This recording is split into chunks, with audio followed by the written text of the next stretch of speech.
Sahana Bhavatu Sahano Bhunaktu Sahaviryam Karavavahai Tejasvina Vaditamastu Mavidvishavahai. Om Shanti Shanti Shanti.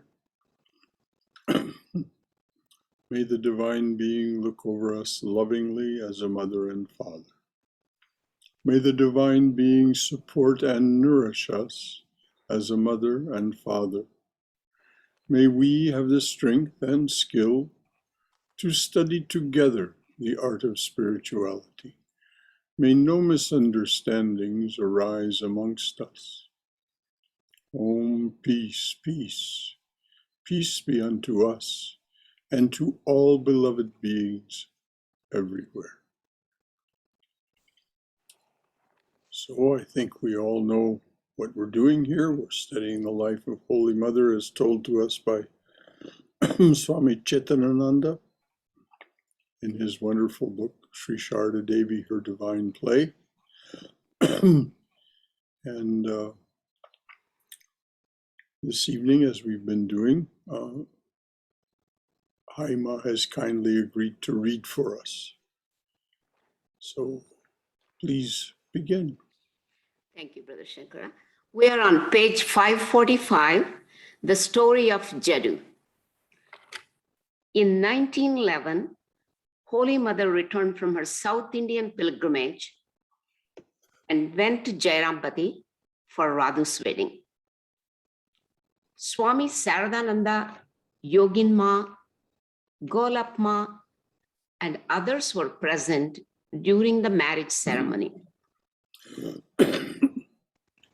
The mother was pleased and relieved when Radhu was married and went with her husband to Tajpur. The evening, when the newly married couple left, Swami Saradananda was in a jovial mood. He praised Brahmachari Jadu for his untiring work in arranging Radhu's marriage.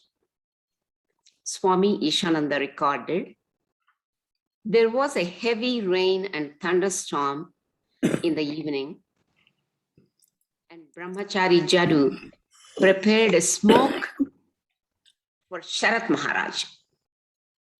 Imitating the East Bengal accent, the Swami humorously said, Jodo, if you can collect 108 podyo, and that means, according to the colloquial language of East Bengal, Jadu is pronounced as Jodo, Padma as Podyo. Padma means lotus. Padma Jodo, means lotus.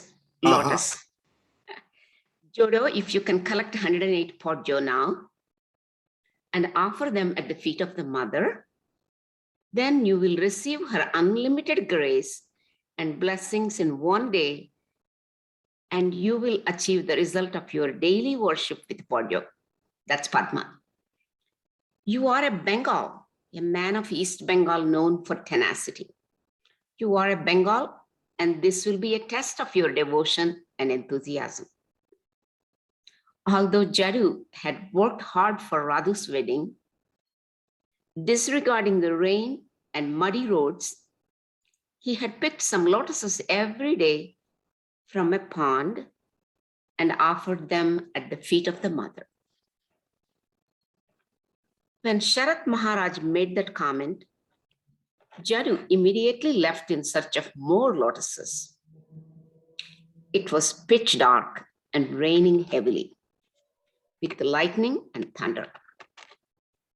Concerned, Sharat Maharaj got up and called him, oh Jodo, please come back. But the stubborn Jadu did not pay any to that call. sometimes stubbornness is a good thing, you know? Sometimes stubbornness serves us well.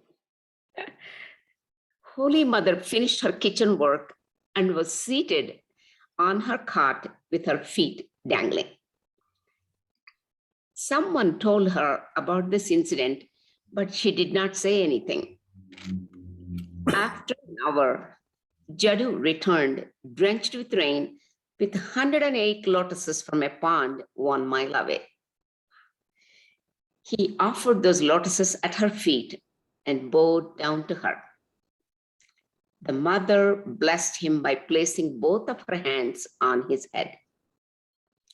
Sharat Maharaj remarked, "Well, let his will be done. I hope he goes not get sick." I heard that after some time, Jadu contracted malaria, and after suffering for a while, he passed away in full consciousness in the hospital of the Ramakrishna Mission at Kankal. Oh, that's so sad. Well, no, it's not at all sad, dear. So This was the fulfillment of, it's, Sharat Maharaj's words had to come true. yeah. When he said what he said about 108 God, lotuses. and that if he did this, he would get the results of his, this illness that took him away. That was just the mother's way of taking him to her bosom and fulfilling Sharat Maharaj's promise. Go back and read what it was that Sharat Maharaj, Swami Saradananda, promised him. If he gathered these 108 lotuses, what would happen? Please read that. Let me go back. It starts in a jovial mood. That's right. Here it is. Let me just go back. And there was a heavy rain and thunderstorm in the evening, and Brahmachari Jadu prepared a smoke for Sharat Maharaj. Imitating the East Bengal accent, the Swami humorously said, "Jodo, if you can collect 108 podjo, that's lotuses, now and offer them at the feet of the mother, then you will receive her unlimited grace and blessings in one day, and you will achieve the result of your daily worship with podjo, that are lotuses. You are a Bengal, and this will be a test of your devotion and enthusiasm." Well, look what happened. Yeah. When he returned, He really did. with the 108 lotuses, Mother placed both her hands on his head. Yes. Now, we just can't even begin to imagine what that would do to a person. Whether they sensed it or not, I suspect he did. But whether or not they did, those blessings would fulfill Swami Saradananda's promise. Yes. And so read again now the end, what happened at the end. I will. Of Jodo's life. Okay.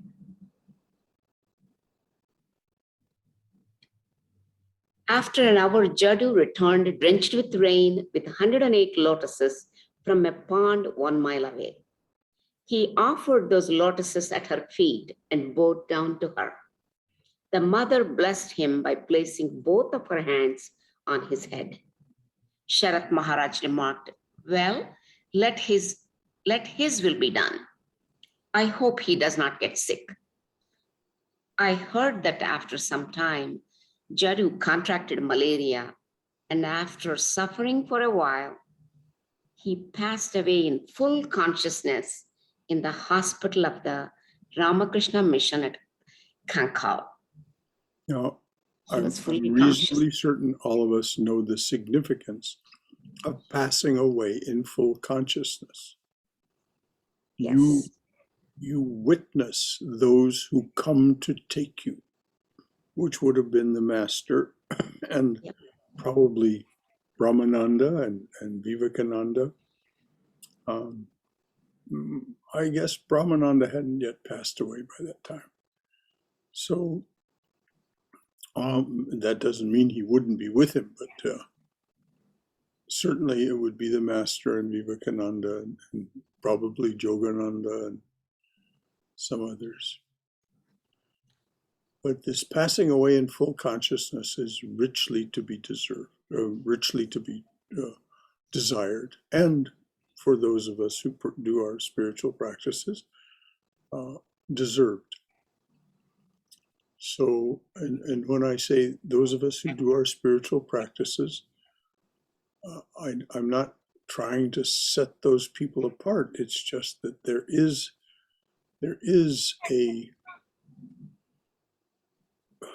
a purification that happens when you do your spiritual practices, so that there is less distraction, less possibility of distraction when you are actually in those final hours and moments of your life. You can, because of your spiritual practices and the control you have of your awareness, you can keep it focused, as Sri Krishna says to do, on the divine in those moments, and so you pass away in full consciousness. That's what I mean. It doesn't mean that people who don't do their spiritual practices, that this won't happen to them. It's just less likely, and it certainly doesn't mean there's anything wrong with them. It's just there is something happens to you when you're regular in your spiritual practices. You gain control of your awareness, and so you're able to keep that awareness focused at the end of your life, which is what it's meant by, passing away in full consciousness. Anything that anyone would like to add from their own experience or wisdom, or anything that they'd like to ask about what we've just read? Brother Shankara? Yes, dear. Isn't Radhu is that girl who was mentally unstable or something? Yes, Radhu was the niece who was mentally unstable, and mother was happy when she was married, because this would offer her what she said she wanted, which was a family life and so on. And also, it would mean that Radhu would be there would be reason for Radhu to be focused rather than unfocused, which was her way of being, very unfocused and erratic.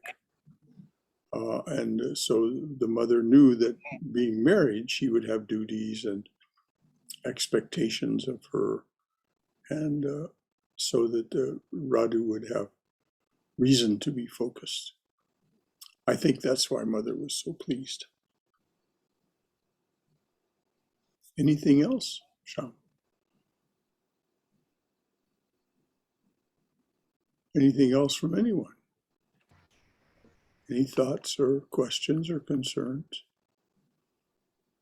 All right. May we all be blessed to pass away from the body in full consciousness. Now we're moving towards this. Go ahead. Hello? Brother. Yes. Can you hear me, Brother Shankara? Yeah, I thought that somebody else piped up for a moment. But Oh, really? I did that. This is Triguna. Triguna? Yes, Triguna. Go ahead. Yes. I want to tell you the incidents about consciousness while dying. Yes. That had happened to my father. At the last stage, when he was in bed at home, he said, "Oh, he has come. He has come." So my sister said, "Who?" I see Thakur, all golden. And then he passed away. So he was fully conscious, and he saw him at the end. And he said, "Oh, he is ultimate." That was his words. Oh, how nice. Oh, So this Triguna, happens. what a wonderful story, and how much you can treasure this memory of your father and know Yes. that he passed into a realm of blessedness beyond any possible understanding. So Thakur, do come, and as a promise that I'll be there. Yes. Just I wish I would be that. It Yes, happened. Swami Prabhupada told us that those of you who stick on, Yes. by that he meant, the ones who continued with their spiritual practices, that a Thakur would come for us at the end. And that And- anything that remained to be resolved would be resolved at that moment. There would be no more human birth. Yes. It's Trigunaji, amazing. Ji, Namaste, Trigunaji. This is Shailesh here. Such a Namaste. wonderful memory you have, and it is extraordinary. Yes. Can you tell us a little more about your father, how he was associated with the order and what he did, and little bit more? All Good, right. good, Shailesh. Yes, please. Yes. Okay. Actually, it's a long story. My father wasn't initiated by the Ramakrishna mission, but he was guided by several monks. That I know that. One person came and told him to get up at 3 o'clock. He was in Africa, and the monk was in Delhi, and he will get him up 3 o'clock. Get up, chapa.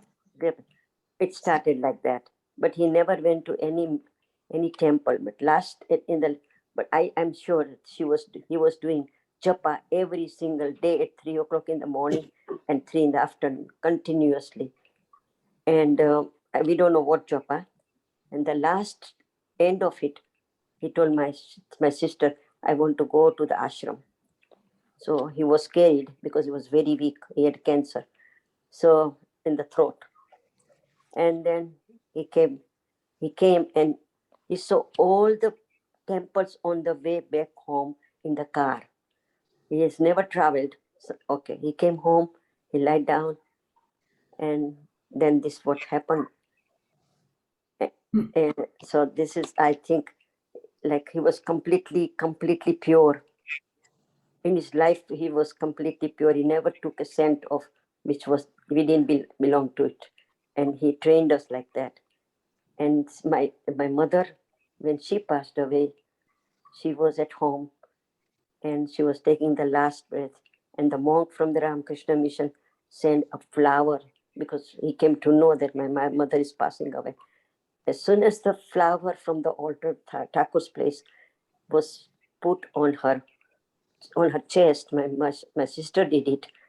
The whole face glue, and the shivered hair was completely done, and there was a light on her face, and she passed away.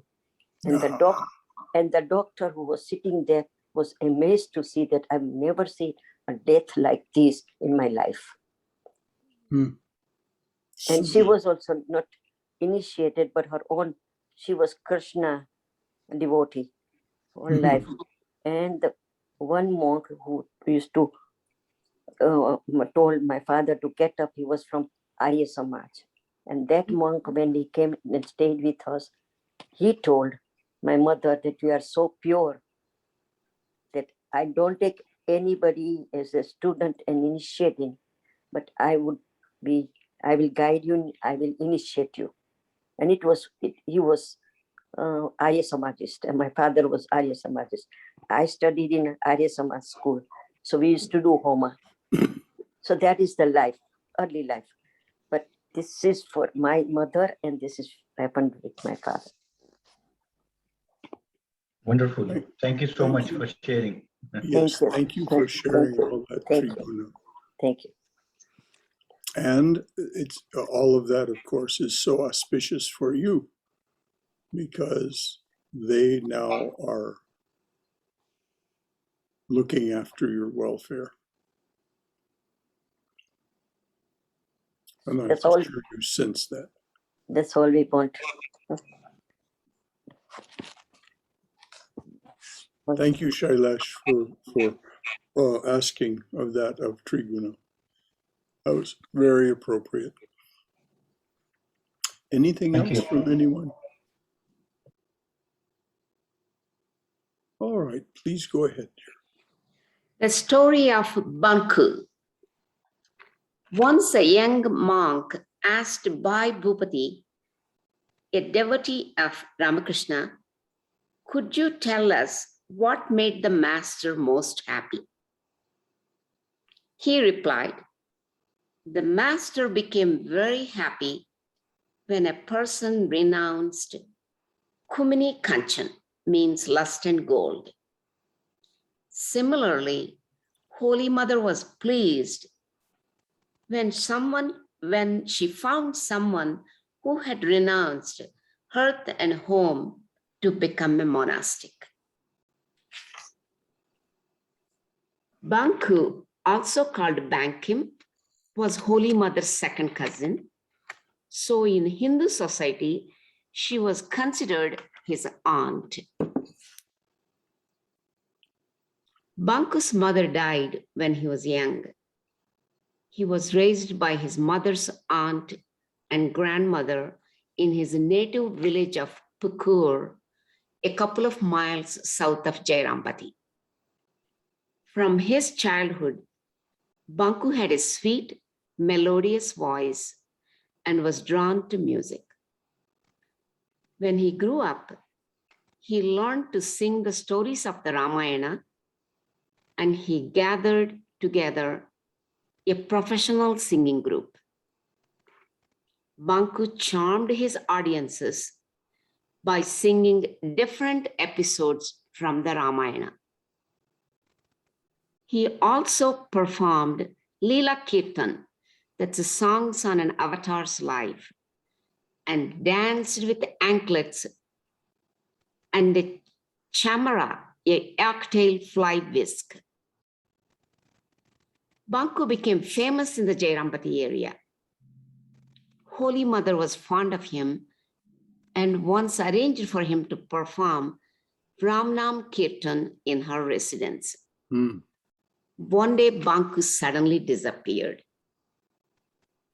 One morning, Satish Biswas, one of Holy Mother's neighbors, saw Banku at the Amador River. He had become a monk. Satish brought Banku to his home so that Holy Mother and the villagers could see him. Holy Mother generally did not visit the homes of other villagers. Brahmachari Gopesh, later Swami Saradeshananda, was a friend of Banku, so he accompanied Holy Mother to see him. Many people were there, including Satish's aunt Banu.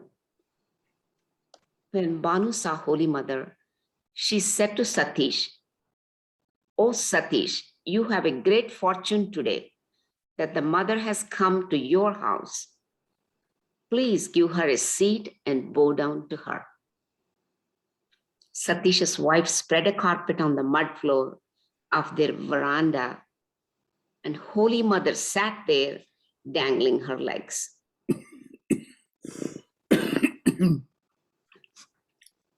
She wore a sari with a thin red border and a little veil on her head.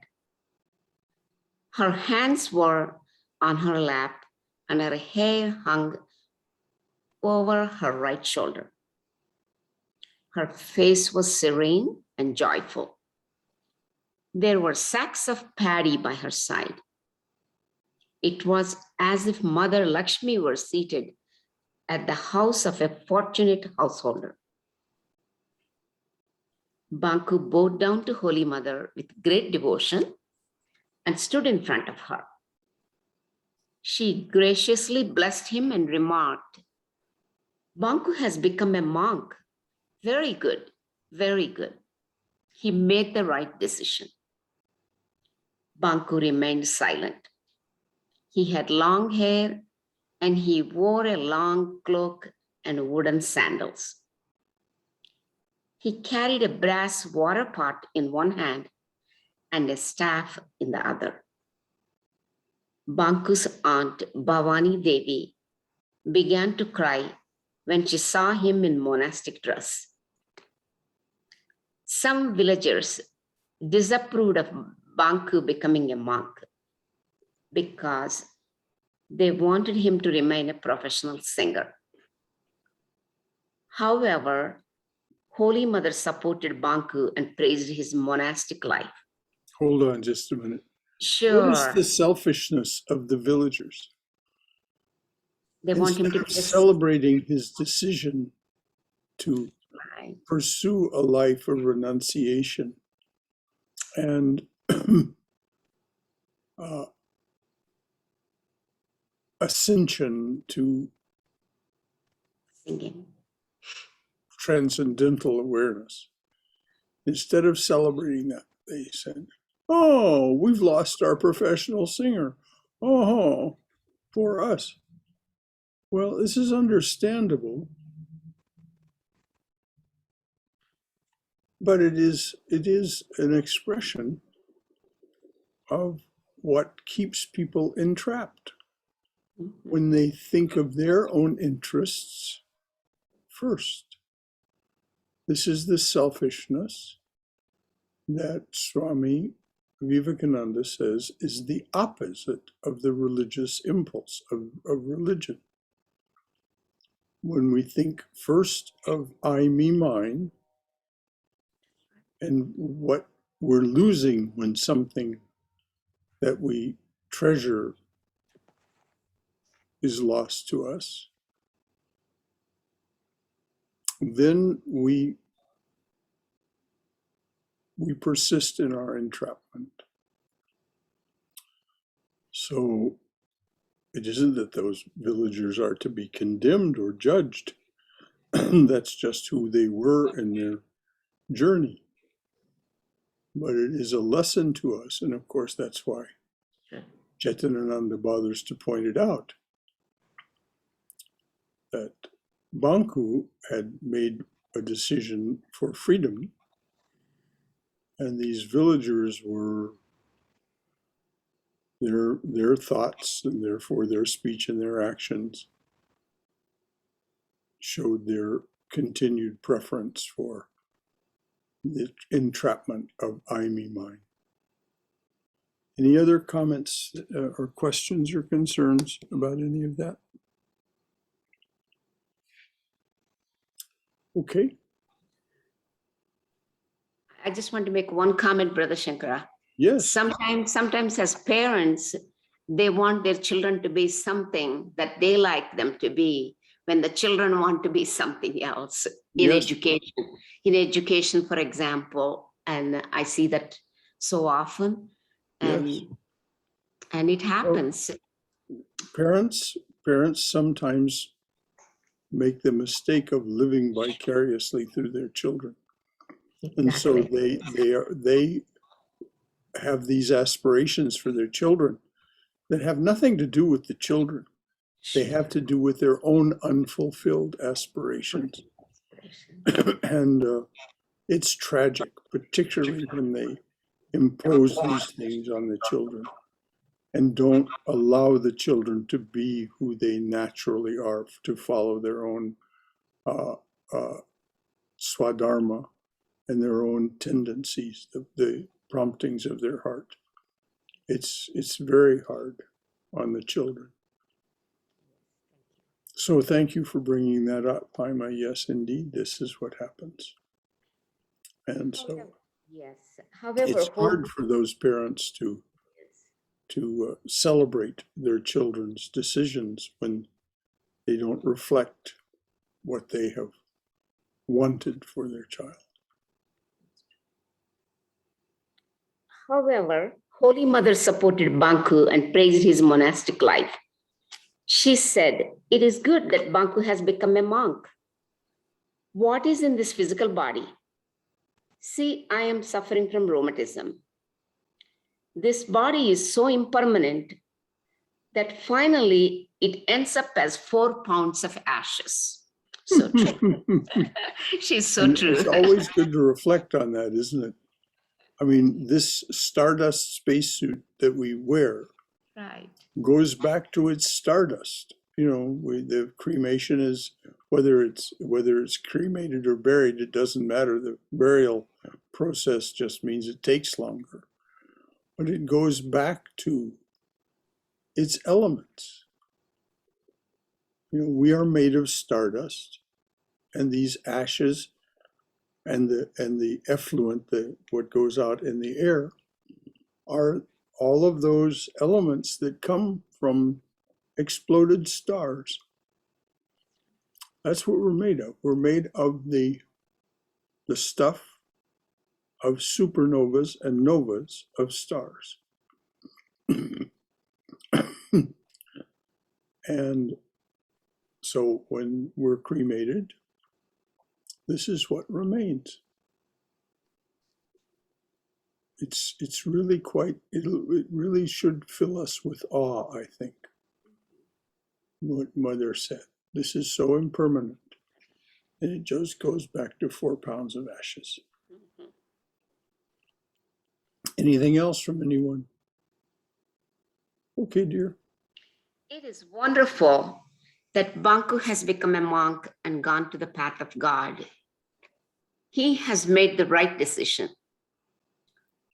All of the villagers listened quietly to the mother's remarks. Holy Mother invited Banku to her home and asked Gopesh to accompany him.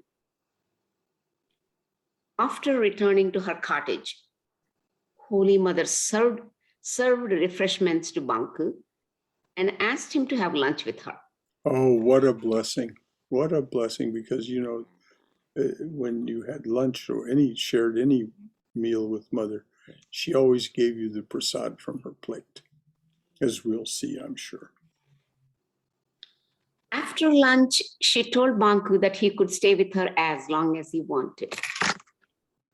Banku was not well, but he recovered under Holy Mother's care.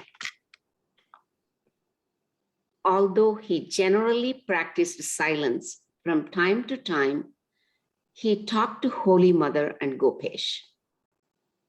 In the morning and evening, he would sing some ball songs according to his mood.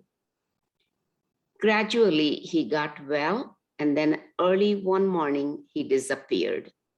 No one knew where he went. That was the end of Banku's story. Yeah, there's a footnote at the end. No one knows where he went. What does the footnote say? It says 40. Let me just go back to where 40 is. I don't see any. Hold on one second. Okay. The note says God lived with them.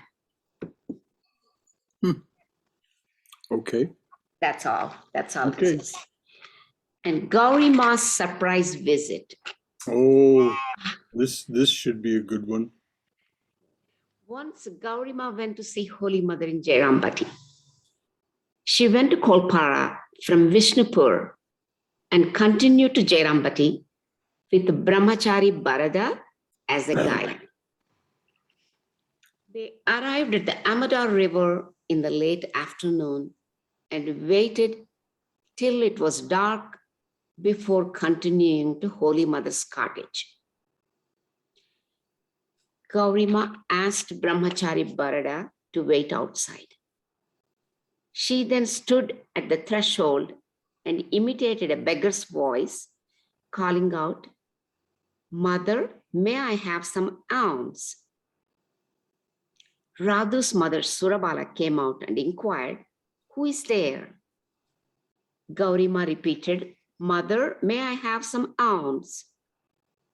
Surabala cried out in fear when she saw Gaurima in the dark and ran to Holy Mother.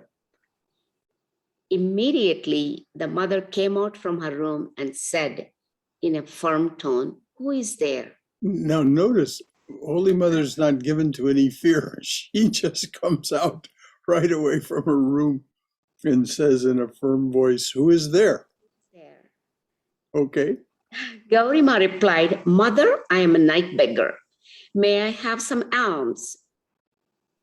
Although it was dark, Holy Mother recognized Gaurima's voice and said, "Oh, Gauridasi, please come in. When did you arrive?"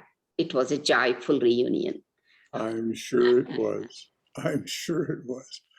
The story of these women who served and were close to Holy Mother The story is that they were gopis, that they are part of the Rasa Leela.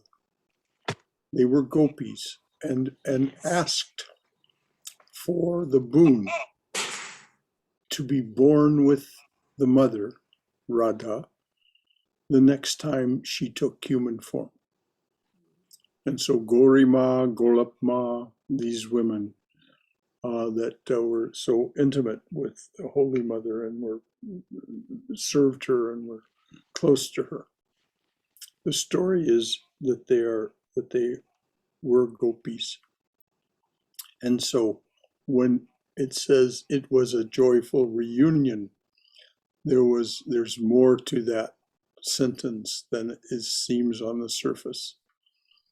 This was Radhama and one of the chief gopis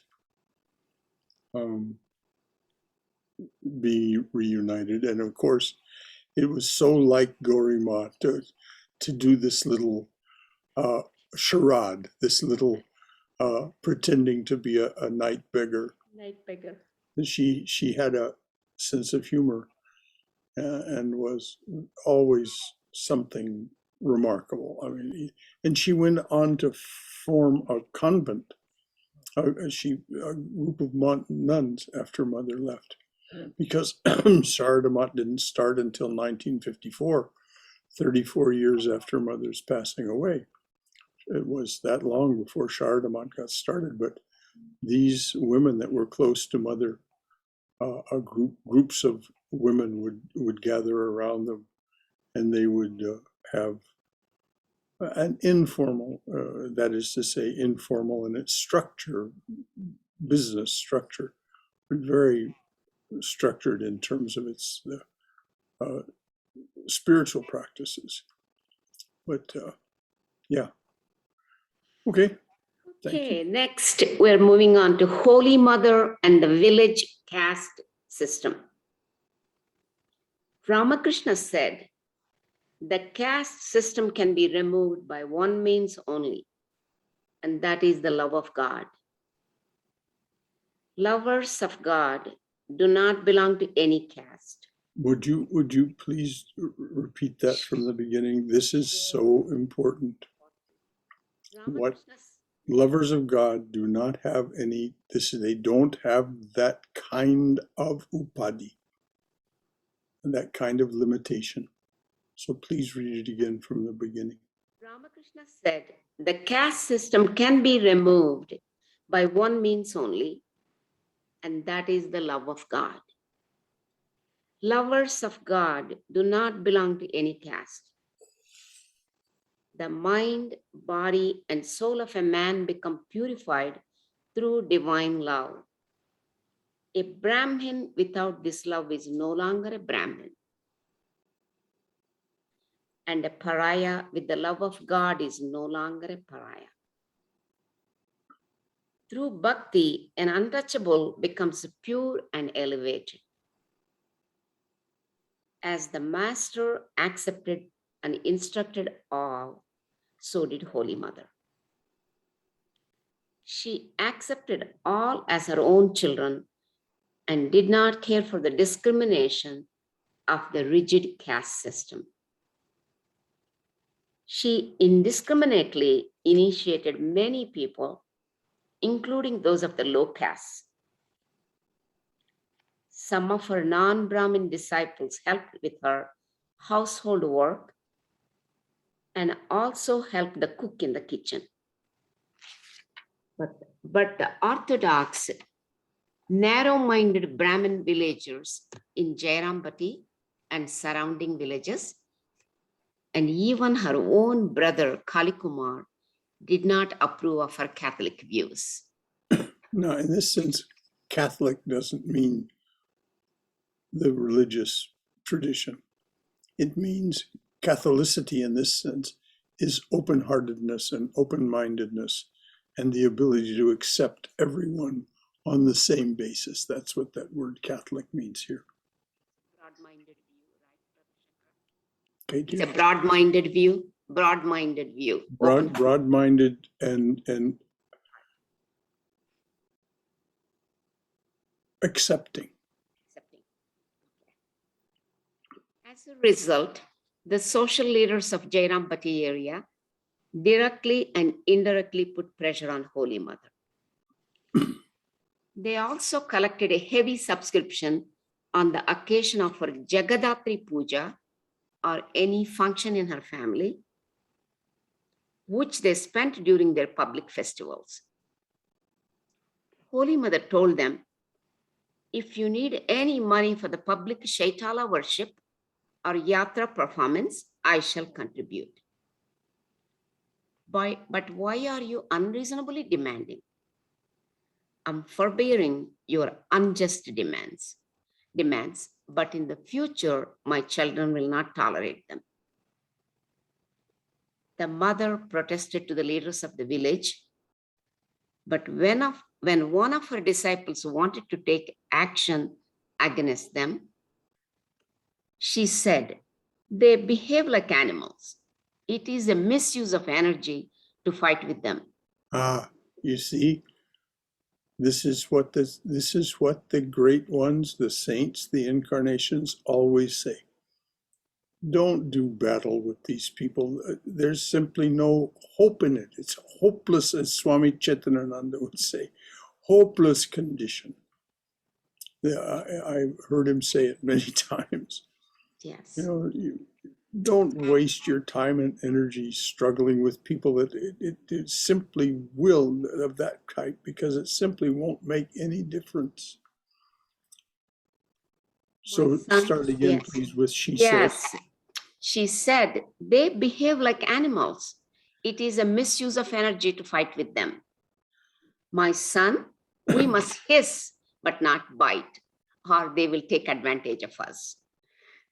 That's a very great expression, Brother Shankara. You said to us about the story of the snake. I Yes. never told you not to hiss. Yeah. So that just reminds me of the story you told us long back. But mother would not bite. And the reason, as she pointed out, is it's a waste of your venom.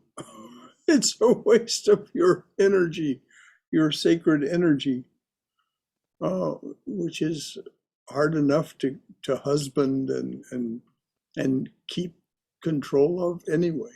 So anyway, and as she said, because they are more like animals than human beings in this way, if you do struggle with them, they will be vicious in their response, which is what she means. They will take advantage of us.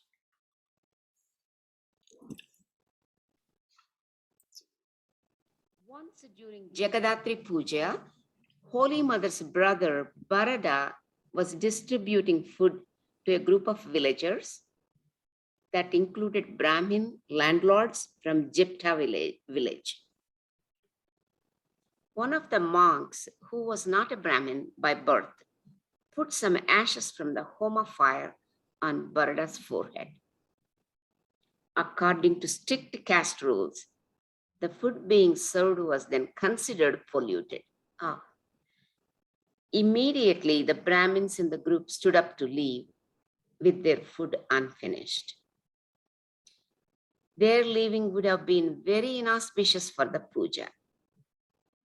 Holy Mother rushed to them and humbly requested that they finish their meal.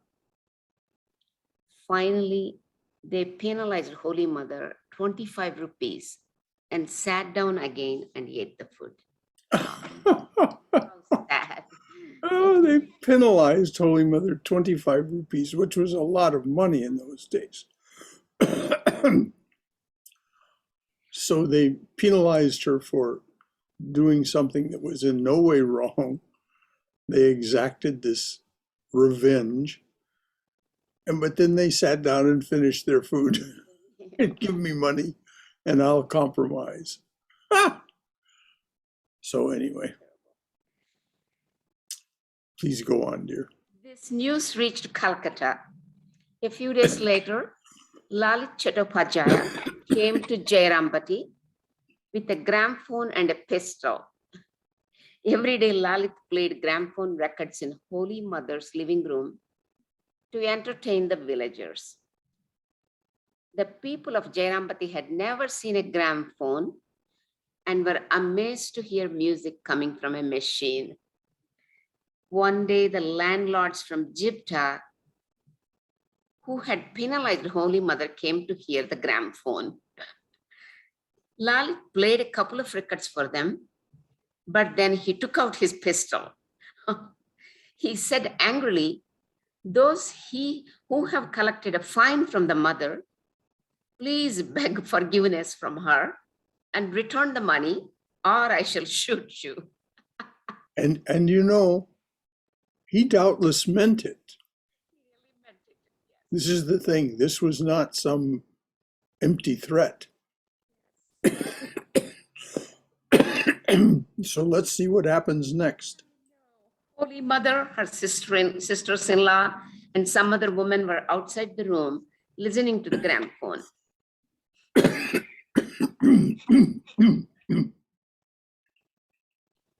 When Lalit got up with his pistol, the mother tried to stop him. But the heroic devotee said to her, "Mother, now I'm your terrible child. I shall not listen to you. Those people think that you are helpless and live in Jairampati with no one to protect you. They must beg forgiveness from you and from me too." The landlords begged forgiveness from the mother and returned the money. Wonderful. Yeah. Nice story. And you know, this man, this is the thing. These divine plays, these leelas of the great ones, they contain these incidents like this. You know, this person didn't, these people who find mother, they were unrepentant, but some current was set up within the great consciousness that informs everything. And so this fellow Lalit was motivated to do what he did. He came with a gramophone, which he knew would draw people, and a pistol. That was very unusual for a man to own a pistol in those days. In those days, especially, Brother Shankara, you're Do it right. again? In those days, it's very unusual to have a pistol to you. Yes. Yeah. You know, that's very rare. He was bold and brave, Well, courageous. he said, I am your terrible child. I have become your terrible face. And that's what he's saying. I have become your terrible face. You know, and I'm going to set things right. And notice that He did. he did. Mhm. They came and begged forgiveness from the mother and returned the money.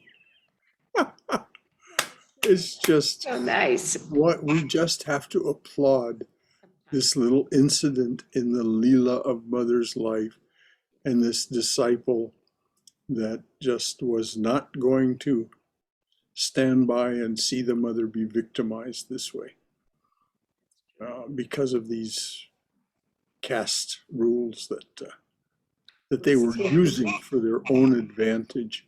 Notice that they did sit down and finish their food after they received the money.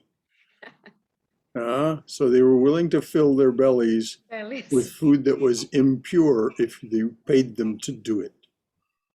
Well, they deserved what they got, in my opinion. That's true. I agree with you 100%. And we still have that. We still have that system going on, even though, I mean, so many changes happen, but still we do have that caste system in India. Yes. Any other comments or questions from anyone? Sometimes things that would ordinarily be inauspicious and outside the bounds are exactly the appropriate thing to do. This is why the master over and over stressed, we live in a relative world. You know, things are not always decided by the rules and regulations. So we've got a few minutes left if you'd like to continue reading. Sure. Chapter 5 describes the beginning and tradition of the Jagadathri Puja in Jairampati. This annual worship of the Mother of the Universe was closely connected with Holy Mother. Every autumn, the monks and devotees participated in this event, and Holy Mother's presence created an ethereal mood. She seldom missed Jagadathri Puja in Jairampati.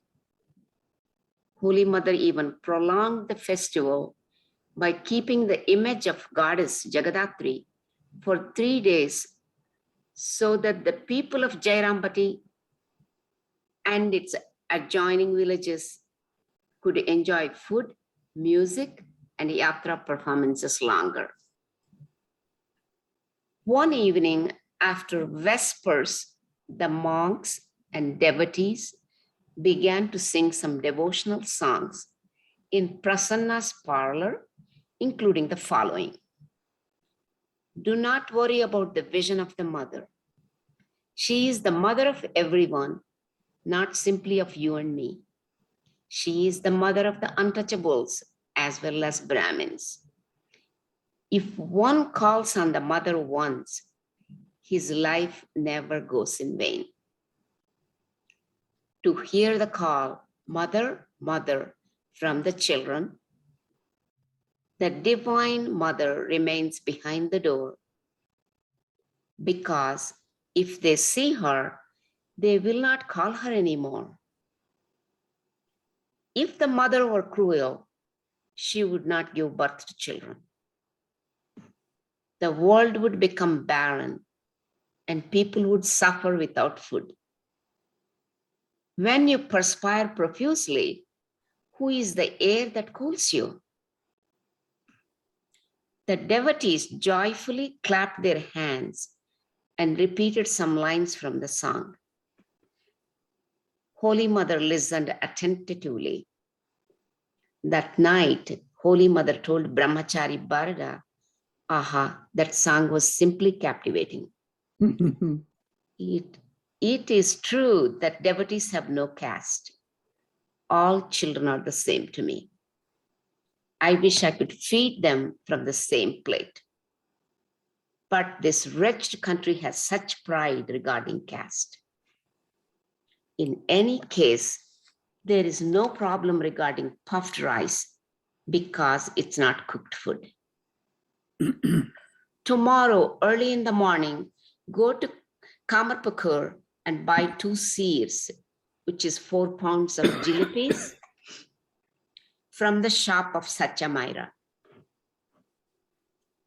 The next morning at 9 o'clock, Bharata went to Kamarpukur and bought the jalees.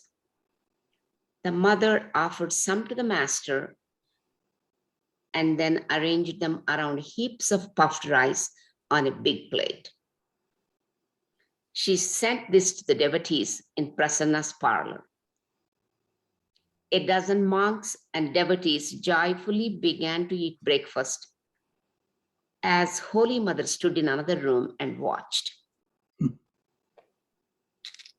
Observing people coming from various places in India to visit Holy Mother, the villagers gradually realized that devotees are in a special class. One day, some children were playing in front of her cottage as Holy Mother was seated on the veranda. Seeing some new people, a boy asked, "Who are they?" The other boy replied, "They are devotees." "What is their caste?"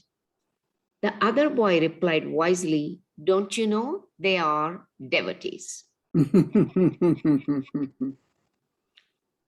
As she listened to the boys' conversation, Holy Mother remarked, "Look, anything that comes from the mouths of children becomes true.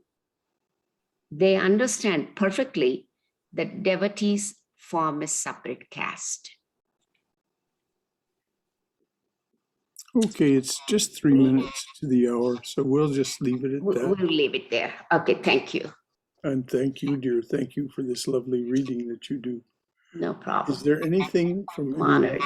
any questions or comments or anything to offer from your own experience or wisdom that you'd like to share with the rest of us? I can make a comment since no one is making, Brother Shankara. Please do, dear. Children are so innocent. They really don't care about caste and creed. Mhm. When it comes from the parents, all these separations, and then it starts in their minds way young, all these caste systems. It just comes from the adults too. It passed on to the children. Actually, children, they will play with anybody in the playground. They Mhm. don't care. I've seen so many kids in the playgrounds. They just join with everybody. Even now I see with my grandkids, they just go and play with anybody and unknown children. They're so innocent and pure in their hearts. But if it comes from the parents strongly, that this is this, that is this, then they start getting that toxins develop on the consciousness. That's what we're trying to clean up now. Well, you know, Martin Luther King remarked about the hatred that was directed at the people who were working in his movement for nonviolent social change and social justice.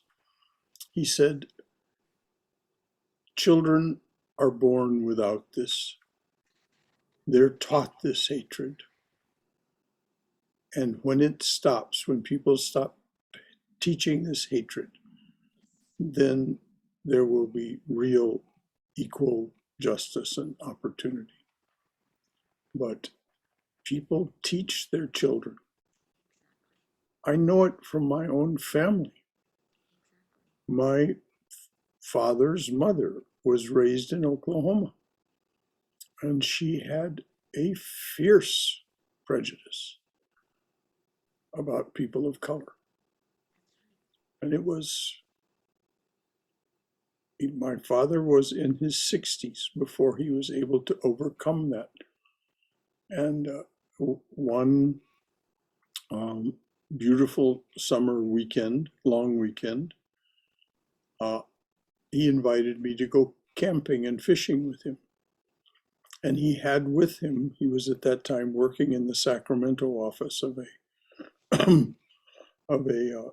court reporting firm.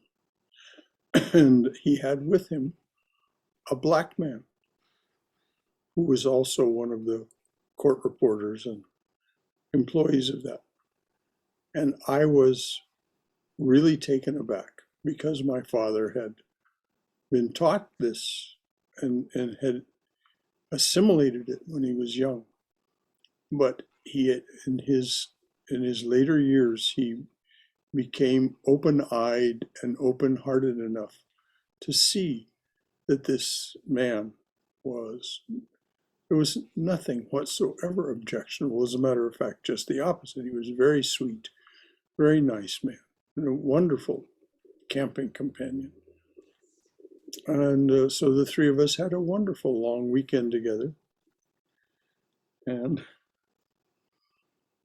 I have very sweet memories of that weekend. And because of my father's ability to overcome this bias, this prejudice that he had been given. So we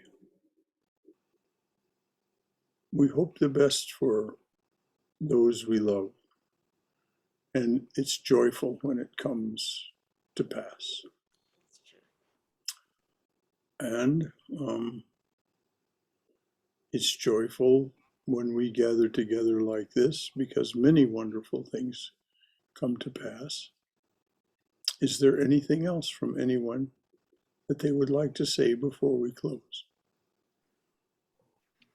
Brother Shankara, thank you for sharing the personal note, the personal experience. Very nice. Well, you're most welcome, dear. Sorry, I'm cooking, so I'm up here. So, is there anything else? Thank you, Shailesh. Anything else from anyone? All right.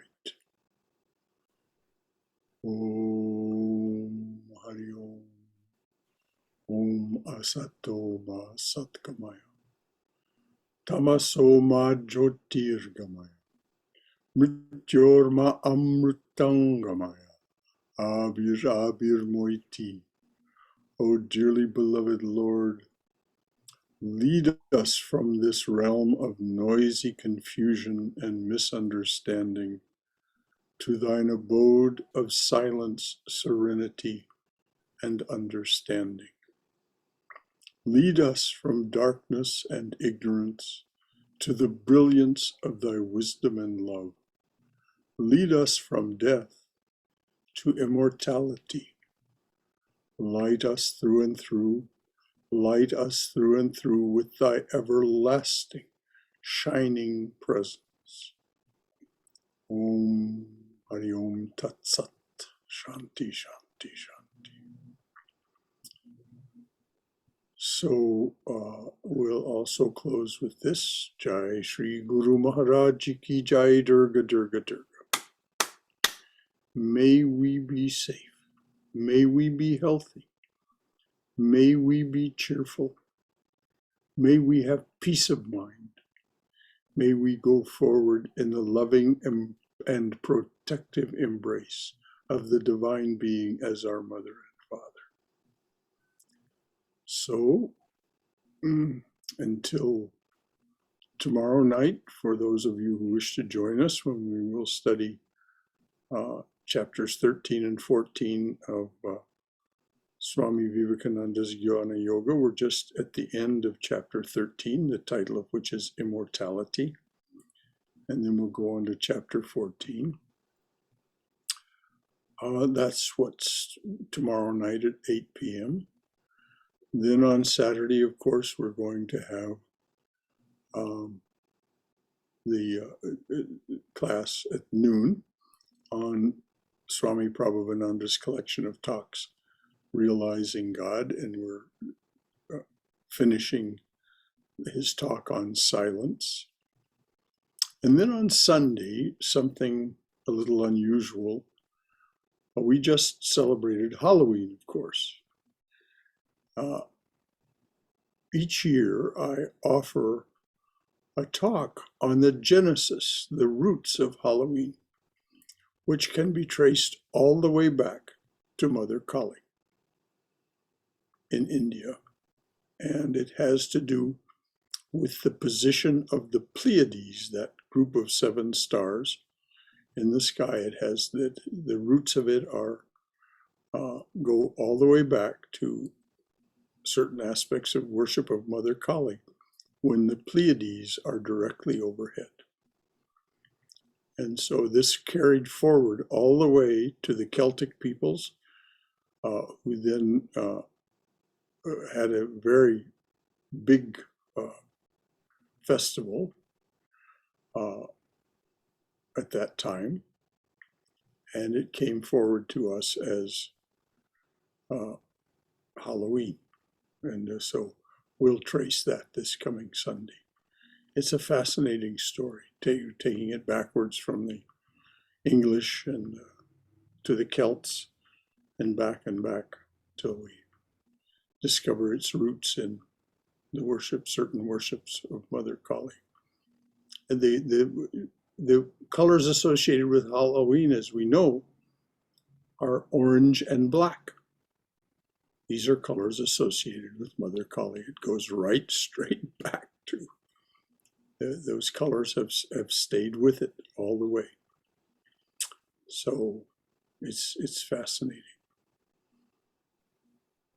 So until next time, beloveds, so good to be with you. So good to share as we do. And it's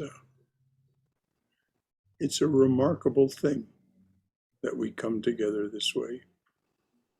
Bless the technology that allows us to do it, and blessings on all of us for spending our time together this way. We truly are studying together the art of spirituality. So a sweet good night to you all. Much love. Thank you, Brother Shankara. Thanks everybody for listening. Good night. And until tomorrow night, Yeah, to everybody. we'll take up Swami Vivekananda's Jnana Yoga. Good night.